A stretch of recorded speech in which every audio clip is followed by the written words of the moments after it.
Person I'm already. All Wow, it is 8:01. Yes. And want to welcome Thomas Mooney. Welcome to the husband, The wife.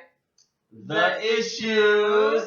Today is Tuesday. On a Tuesday. Yes. And we thank you all for tuning in with us. Again, you can visit us on the internet at thehusbandthewife.com. Check out our website. Peace. Appreciate how long you stay. We appreciate your time, for it's a precious gift. So teach us on Muslims Welcome. So Yes. I am Brother Artiium. You can find me on Twitter at Muslims Love Jesus. Yes, and I'm Sister Aqueelah. You can always find me at Artiium and Aqueelah and on my social media. Yes, and check us out on the YouTube. If you haven't subscribed to our YouTube channel, you still can. Go to youtube.com, the husband, the wife, the issues. And thank you all for sharing on Twitter. Thank you for sharing. We appreciate all the love. And I'll let my wife, Aqueelah, go over some of the rules. Yes, so the rules are, as they always are, please join us in the dialogue, ask your questions, make your comments. We just want to keep it an elevated dialogue, so no cursing or any derogatory statements, but all other questions are definitely welcome. Always welcome. So as you know, Tuesday we tend to talk about a little more relationships, a little bit more laid back, versus Saturday, usually political, something serious. But So we decided to talk about something that we face, and something that those who are striving to live their life according to certain sets of principles face. Or if you have children, we all know we want our children to do the right thing, and one of those things is sex and marriage, or as we called it, do you need to have sex before marriage? Now, Aqueelah, I know. For those who don't know, we went through a courtship procedure. Yes. What is a courtship for those who may not know?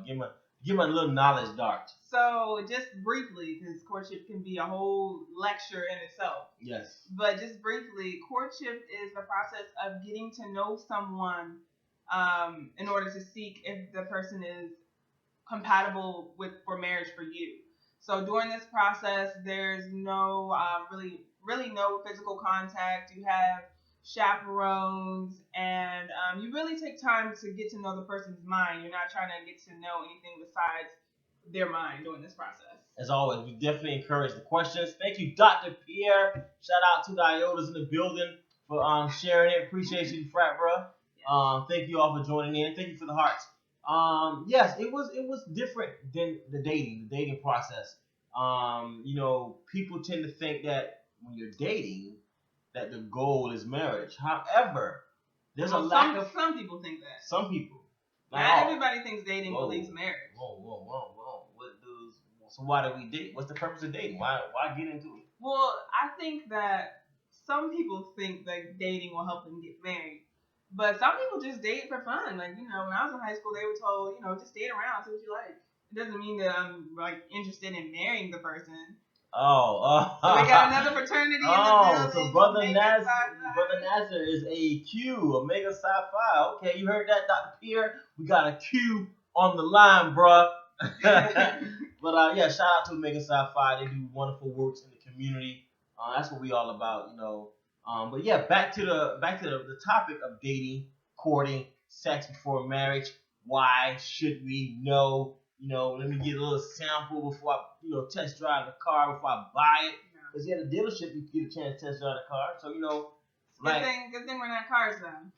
No test drives. Yes, good thing we are not. So, all right, now we went through a courtship. Now, one of the hardest things for me as a brother, not gonna lie, but this is why I knew she was different. I tend to like, the touchy things, like kissing and hugging. But however, during this courtship, we did not. And we're going to give you the truth. We ain't going to sugarcoat nothing. But we didn't do that during our courtship. We did not hold hands. We did not touch. We did not kiss. And it was some moments. Well, how was it for you going into a situation where we were going to focus on getting to know the person's principles, who they are, how they think, how they react, how do they communicate with you? How was it for you during this process? Well, for me, it was kind of exciting. It was new. It was different. It was difficult because I'm actually a touchy person too. I like hugs and kisses and stuff like that too. So it was different. But I knew I was, I was talking to an FOI, so I had to make sure that I was straightened up. But it was but that's how I went in feeling it. I knew you were in the nation. I knew what the rules were, so that also helped me as well to stay focused. I would say it was kind of difficult though too, because I don't think either one of us really knew what we were doing. No. So we were having study group every time. Yeah.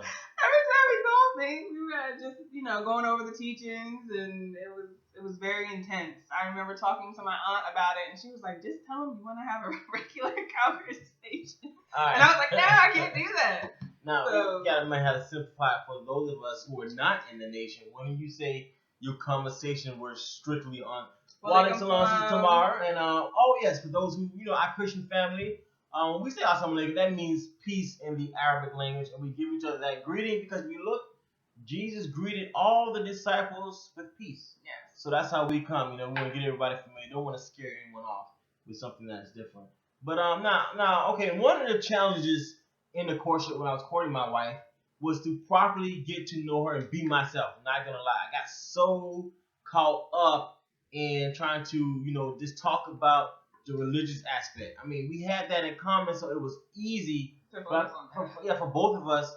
Because when I had a girlfriend, when I was dating in the world, you talked about when you dating. When I was dating, I really didn't talk about nothing serious. I know when I talked to my wife about her former boyfriends and stuff. She told me they just used to watch movies together. I kind of laughed inside because I was like, movies? But when you are dating, it just really... You never have to talk about anything serious when you're dating. You don't have to. You don't. So a lot of people don't because it's just easier just to go on dates and have fun, You don't have to talk about anything serious. No, you really don't. You really don't. So we started focusing on the conversation, things of substance. Now, however... Now, I'm not going to lie. For me, as a brother who used to be sexually active, it was a challenge. But then, this is what happened, though, for me. The fact that when I was with her, and I'm being completely honest, I did not have one sexual thought until the actual engagement. I did. I'm not going to lie. I did. That's when the sexual temptation crept in my mind because we was engaged. So, now, what would you tell couples who transition from the courtship to the engagement? How do you stay strong there? Because I felt like, okay, I'm engaged now. It's a little less strict. So that's how a few of those thoughts kept in my mind. Well, honestly, what I would suggest is in regular courtship, you are supposed to have chaperones. And I would say that you don't let that go just because you're engaged. What is a chaperone? Why do grown people need chaperones? Well, because in our culture, in our religion, like most Abrahamic religions, there's no sex before marriage.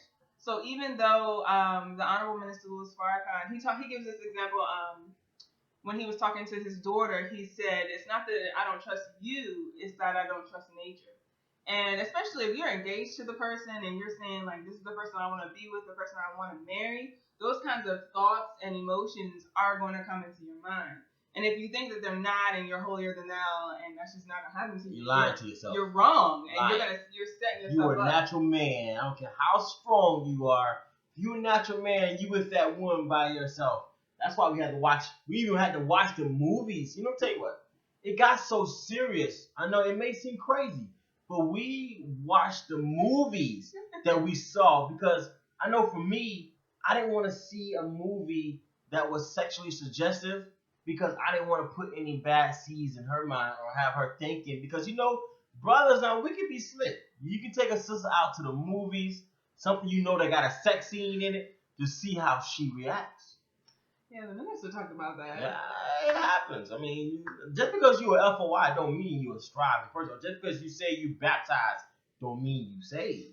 Right, and it's important to guard yourself from those things.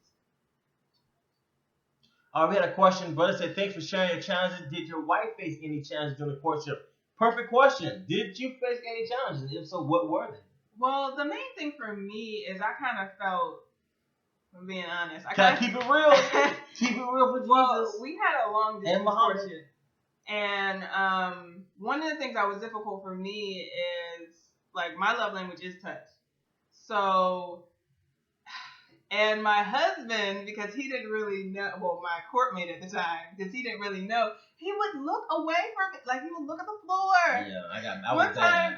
One time we were at the restaurant and we were gonna go sit at the table, and he sat 2 tables away from us, and it was me and my mom there. I was like, oh in my defense, God. why would I do such a thing? Like I say, I was so caught up in trying to be right that it took me out of my natural state of being Artiium. So when she sat down at the booth, I sat 2 tables back because I was just, that made me my mind was so out of it because, you know, I'm like, I don't want to give the sister the right. I was too busy trying to be right instead of just doing right and just, you know, doing what's natural, but just watching and maintaining my actions. Because the old Artiium, I would be quick, I'd be all up on her. But I was trying to do things the right way that it affected my mind. And I just started, how did you prevent doing stuff like that? How long did it take you? I think that the other thing too, well, you kind of were like trying to be like super strong about things, so that did honestly make it easier for me because I didn't have to feel like I had to guard against you all the time, which you do feel like you have to do when you're dating someone. And one of the things that was kind of difficult was, you know, as a sister, you want to be cute, you want to be fly, you know, Muslims, we cover our hair and stuff like that. So I know when it had gotten to a certain point where I was like, well, let me, you know, make sure it's laid and stayed, and it was like, you know, so that was kind of like, you know, I mean, a woman wants to feel like she's extra beautiful and wants to feel like the guy that she's, you know, trying to talk to or she's courting thinks that she's beautiful. And I noticed that he would give me compliments, but he didn't necessarily say things outwardly. Like, he would say, oh, you look nice, but he didn't say, oh, you're beautiful. Got a question, Brother Nash. You said, how do you all find your love language? Great question, sir. Well, ma'am, that was actually his wife. Yeah, that's just we read a book called The Love Languages. We read it together. So that was one of the things we would do. Because our courtship was long distance. So she was in D.C. we spent a lot of time getting to know each other's minds. She was we had to. By default, she was in Philly. I was in Florida, so that's another thing I thank God for, because I just couldn't. It was no such thing sneaking over Friday night and going to see her. Nah. No. So I had plenty of time to get my mind right. So we read a book together on the love languages, and we would test each other. We took the test. In the book, there are tests, and we learned the love language. Like, for instance, my love language is words of affirmation, because I would always send her morning texts. And as people know, every Monday I send text messages out. Yeah. And so I love words. Words do it for me. If someone gives me a compliment, I'm on cloud 9. You send me a have a great day, brother. Oh, I'm feeling great about myself. Now, her love language. My love language was touch. And to my surprise and kind of dismay, I kind of knew that's what it was. But I guess second to that was also quality time. So even though in a courtship, you can't really give the person touch. But part of touch, too, is also the closeness that you are to a person. Like, you can see, like, us now, we're sitting pretty close. Oh, yes. So when Artiium went and sat 2 tables away from me, I was like, dang, does this brother really like me? Like, what's good? Like, you know might not like me. You can always tell a couple that's, like, really doing a certain phase. For instance, a courtship picture you take like this. And a engaged picture you kind of like this. When you're married, you're taking these pictures. So, you know, we did that. Now, I got a question. Sister Mara asked, were you terrified when you spoke to her father? No, I wasn't. Now, I was a little nervous, but I wasn't terrified. Now, the reason why I wasn't terrified, my intentions were different versus I knew I wanted to marry. I wanted to get to know her for the right reasons versus if I'm trying to get into her draws like I used to do in the past. Yeah, I would be terrified because I'm thinking he's onto me. It's like a criminal who just throws the police around. You're always watching your back. But when you know you didn't do anything, the police can just circle around you, whatever. You don't got nothing to worry about if you know you ain't do nothing wrong. So I was nervous meeting that because, of course, you want to make a good impression. And that's another thing I appreciate about the courtship process. You have to meet the parents, the family, really. Because as we know, a marriage is not just a union of two people. No, you're combining families, Which and was, that's yeah. huge. I know one of the things about making sure that he was the right brother for me was when we actually met my family and just seeing how he would fit in. I remember in the courtship, I asked him certain questions about different types of family outings and things to see if he would fit in. And then when he finally got to meet my cousins and things like that, and seeing him like in the mix, talking to them, playing around with my male cousins, I have a lot of them. I was like, okay, he's good. He kind of fits into the group as well. So. Yeah, I really did dig her family. That's one thing I did appreciate, and we do highly encourage when going through a process is to meet the family, see how well this person interact. Because I know the minister teaches us that definitely let them interact with the opposite sex. Yeah, because then they will give you, in the Quran they say that too, because they will give you information that you may not necessarily pick up. Why? Because you might be in that infatuation stage where you may ignore or you may not remember to ask certain things or to check out for certain things. Because this was my first courtship. So, Brother Ananswer asked, what were some of the tough questions you asked during the courtship? Oh, that's a very good question. Thank you, Brother Nasser, for that question. Thank you, Sister Scott, for joining us. Some of the tough questions I actually dealt with some of the questions about gold digging. I just wanted to see what's her intentions correct. Like I would ask her, like, what's the most expensive gift you bought? Is it the best gift you ever had? Or most expensive gift you received, and was it the best gift you had? I asked her questions. What kind of questions did I ask you too? Things about certain principles. We had study group. We had this brother picked my very intense questions. I'm trying to think of some more difficult questions. Some of the difficult questions that I asked, have you ever had any STDs? Have you ever been on the down low? I mean, it wasn't as simple as I'm saying it right now, but I asked questions like that because if you think about it, those are the kinds of things you really need to know about somebody that you might be kind of nervous about asking because it's kind of, you might think, oh, the person might be offended. But if you think about it, this is the person you're going to marry and spend the rest of your life with. You have to kind of know that for real. Like, if you can't talk to the person, if you can't ask them these tough questions, you might not be ready to get married to them. Oh, I asked a question like define feminism. I asked femininity. I asked what is love to you. I would definitely ask her what is love. How do you love yourself? How do you know you love yourself? Yeah. That was one of the questions I asked. We started talking about the reality of God. I want to see her perception on the actual reality of God. I asked her too, what is the definition of a wife? And I didn't want no textbooks. That's another thing that you sometimes you thinking you're giving the perfect answer, but then you're only to deceive yourself and the other person you're talking to. So that was another challenge for myself to give a true answer without being scared of the consequences. Like, oh, she might leave me. That is good if she leaves me because guess what? She actually did leave me. My courtmate left me. The first courtship she did because back in the day I was very flirtatious. So we was in a store. We were in a restaurant. I'm sorry. I was in a restaurant and this some white girl came up to him.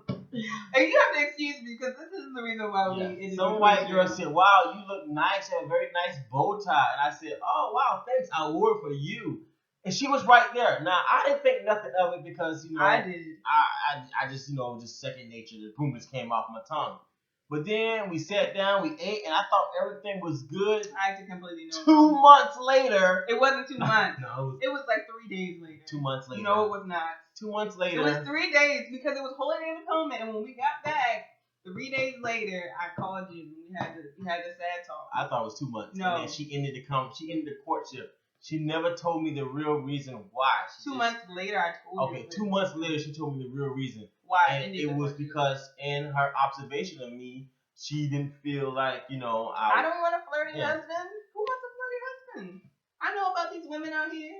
That is true. Because, I guess she took it as being flirty. I just took it as being friendly. And I didn't take it that way. And it happened. And then by a divine intervention, we end up getting courtship number 2. Yeah. Which happened to be actually a better courtship because I think we felt comfortable to be ourselves. Yeah, in the first courtship, we did a lot of, I would call it study group, See, or for thank my you. Christian I agree. family, I agree with you, Brother Bible Nathan. study. Nothing wrong with being friendly. I agree. Sure, there's nothing wrong with being friendly. Gotta protect what But is he was hers. flirting. Friendship in all walks of life. Yeah. Yeah. Be quiet. Friendship in all walks of life. And Dr. Pierre said, gotta protect what's hers. So yes, you're definitely right. Because if the role was reversed, not gonna lie, I would have felt offended if my wife would have came. Oh, this is one of my favorite scopes. Thank you, dear brother. We appreciate your support too. So, Sister Samara, she asked about, before we got married, did any of the women who were in a marriage in my family talk to me about marriage? Yes, they did. Actually, too, one of the really big, my mom has been talking to me about relationships and marriage since as far as I can remember. But during my bridal shower, we actually had like a moment, or kind of like a ladies' powwow, where the married sisters who've been married 30 years, 10 years, 2 years, all came and talked and shared some advice. So it was really cool and kind of community oriented to have sisters, come and tell me the real. It got real at the at the bridal shower. Now, I'm not gonna lie. Now, I think it's different between men and women. Or maybe I was asking the wrong guys. Now, I was pretty shocked. I'm not gonna put any brothers out. But some of the brothers, was like, you sure? I guess brothers, from brothers' perspective, they want to make sure that you are doing it for the right reasons, because this is going to be a process and it's not easy. As a single brother perspective, you're thinking, oh, it's like dating, but no.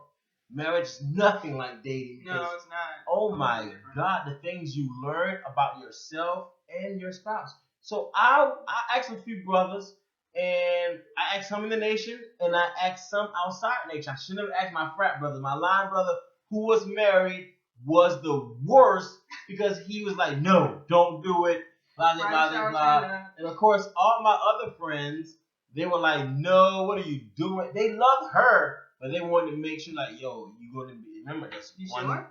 You sure? That's one woman for the rest of your life. See, that's another thing. I think we as men look at it from, well, if what you're not, losing? Yeah, what are you losing versus what are you gaining? Yeah.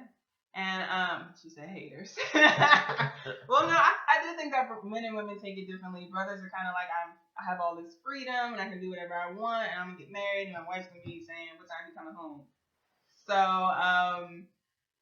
So actually, would you say that you miss the freedom or anything from being single? That's a good question. There are some things that you can do when you're single that you may not be the best things to do when you're married, but I would not trade those things in, because I can honestly say I can feel myself being a better person. That extra drive you get, I think, just picking up, having that mentality as a young man going into taking up responsibility of a marriage, as the minister teaches us that a woman can't help a man do nothing. So I think if you have a wise sister, would not marry a man who's not doing nothing. He may not have it all, but he must be doing something, working towards it. So I would not trade in nothing of being single. Now, I wish I could go out a little more, but that is not because I'm with her. It's because of the responsibilities that I have and want to provide more for her. So it has nothing to do with her. So I honestly don't miss being single. So now, sometimes I see now with the brothers who used to laugh at us single brothers who were married, because you're right. There's a whole new side that as a brother. Completely different. Now, I got a question for you. Are there any things do you miss from being single that now that you're married?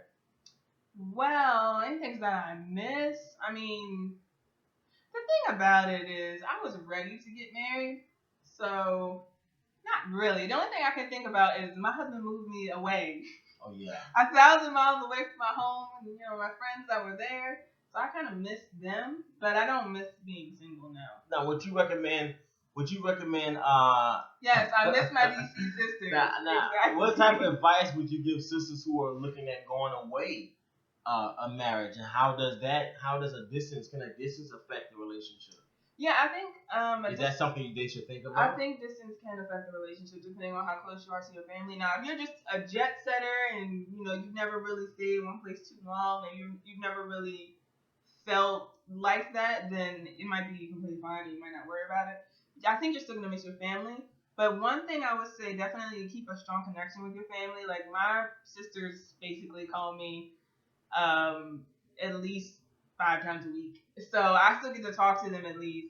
But I remember the first month that we were married. I remember one night I just started crying, and it was because I missed my family. So I would definitely say, if you can, try not to go too far if you're like really close to your family, like I am. But one thing that does help though is the fact that I have a really loving and caring husband. So he's my best friend, so that does help a lot. But I would definitely say it is something to seriously consider and to think about. Like it's not that easy. We have someone comment, I miss being Oh, alone. that's a I'm good never point. alone. That's a very That's a good good point. point. That's a Because really good point. you know what? He's Even always even here. even while married, I have to sometimes, catch my tongue because I will get mad at the fact that she's there. I have to catch myself because I'm like, why is she here? Because then I'll go out. I may go out somewhere by myself, even if it's driving around the apartment complex. You surprised how much you do. Now, also when I go out to work, I may build my websites away from home. Like today, we both decided to go to the mall to. She wanted to write. I had some websites to finish up. We did not shop. We weren't shopping. Was not I shopping. was gonna say, make that clear. Those sales were looking Boycott. good though. Those sales were looking really good, but we did not shop. In fact, we did not shop. But it was to get a chance to get away from the house and also to get some space. I don't know. I didn't talk for her. Exactly, and I think that's one thing I really appreciate about my husband as well, because both of us kind of are like to have our own personal space and private time. And I know for me, I can be kind of introverted with extroverted tendencies, so I like to write and I like to be by myself. And because he likes to do that too, it kind of works because he understands when I need that Aqueelah time where it's just me and I don't, I just want to be by myself. Someone asked, what keeps your marriage strong? Now, we are babies in the marriage world. We're definitely new We're just 4 months in. Yeah. 4 months. Got it. Foundation. 4 months, the Bam. foundation. So we're 4 months in. So some of the things that I am learning that is helping us is to keep our focus on, we have the mission. Now people say the mission. What is the mission? Thank you. What is the mission? My mission is to be a better me by giving up my skills, talents to help in the community. So for me, just working on the do for self and really going out in the community, that keeps me happy. And then to have your best friend there with you who trying to do the same thing, I think it's the fact that we have that common passion really keeps us strong, because when I see her getting it, it makes me want to go after and get it. Now, I'm going to let her speak. Thank you so much, but I appreciate it. I would totally agree. Like, there have been times where... Please get a greeting to my brother. Please, ma'am. Samara. Where I know I might have wanted to do something different, but when we go out into the community together and talk to the people and get people excited about doing for self, about the boycott, that is so empowering. And being able to do that with my husband, like when we had our community town hall meeting, and we got to like run the program together and talk to our people and just be with our people, building that sense of community. I think that can be more fun than sometimes going on a date. That might sound weird, but I'm being completely honest. That is really because you're doing the work that God put you here to do, and you're doing it together. And I love it because it's free. So it's going to the beach because we live in Florida. Yes. Now that was not. I got a question for my wife. Was us being able to maintain strength and celibacy? What do you look forward to regarding marriage? That's a great question. What do you look forward to regarding marriage? What did you look forward to? Well, we might have to do a part 2 for this. What time is it? It's 8:30. It's 8:30? Yeah. You're kidding me. Oh my God. But just real quick. Real quick, we're going to answer this question. We're only 30 minutes, so we're going to answer we don't want to keep it too long. So, one thing that one thing that I really was looking forward to with marriage is the companionship, being with my best friend. And I don't know, I never thought I know everybody says, I never thought I would meet somebody. Anyway, I never thought I would meet anyone that was like me. Like, it's really weird. Like, I remember when we first got married, we were sitting in the car driving to Miami, which is, the mosque 2 hours away. And my husband was sitting there listening to music, kind of jamming, and I was just looking at him laughing. And I was like, this is funny. Like, I really enjoy your company. Like, I really do. Like, we could be sitting there just doing whatever, something silly or something stupid. I just really enjoy being around him. Like, I don't have to. This is the first relationship that I've been in that I don't have to be anyone but me. And I think that's what I enjoy the most about being married. Well, it is that time. We want to thank you all for your time, because the real treat are those who are tuned in, watching to support the husband and wife, the issues. It's 8:30. Yeah. So maybe we'll have a part 2 after this experiment that we've been working on. Hopefully we'll have it up Saturday, because we can't wait to get into that experiment. I know, it's going to be fun. It's going to be really fun. So we want to thank you, Sister Tamara, Brother Nasser, you and Yes, your wife. You. Congratulations on your marriage as well. Yeah, they just had a year. I think they're a year and a month. Wow, right so now. that's big up to the year. Yeah. Thank you, Brother Dr. Pierre, Sister Muhammad Nambia. Thank you, Brother. It's KEMTICAL. Yes. Thank you. He always supporting tuning in. Thank you all for tuning in. Thank you for the hearts. Thank you for the hearts. Check out our website, thehusband.com. Thank you for tuning in to The Husband. The wife. The issues. See you Saturday at 8 p.m. sharp. Yeah. Until then, remember, we're still boycotting. Stand strong. Sales down for Black Friday. Yes, officially $1.2 billion. That they reported. And they're trying to say it's because of the warm weather. Yeah, we know what it's really about. Yeah, my wife wrote an article for Slant News on what really happened. So check out that. You can visit the blog and check it out. Nembe. Oh, okay. Phonetic pronunciation. Nembe. All right. That's her name. Wonderful. Praise be to Allah. So thank you all again. Have a wonderful evening. Thanks until again then. For tuning in. Remember, guys. we always fly high. Or get flown over. Always. Peace.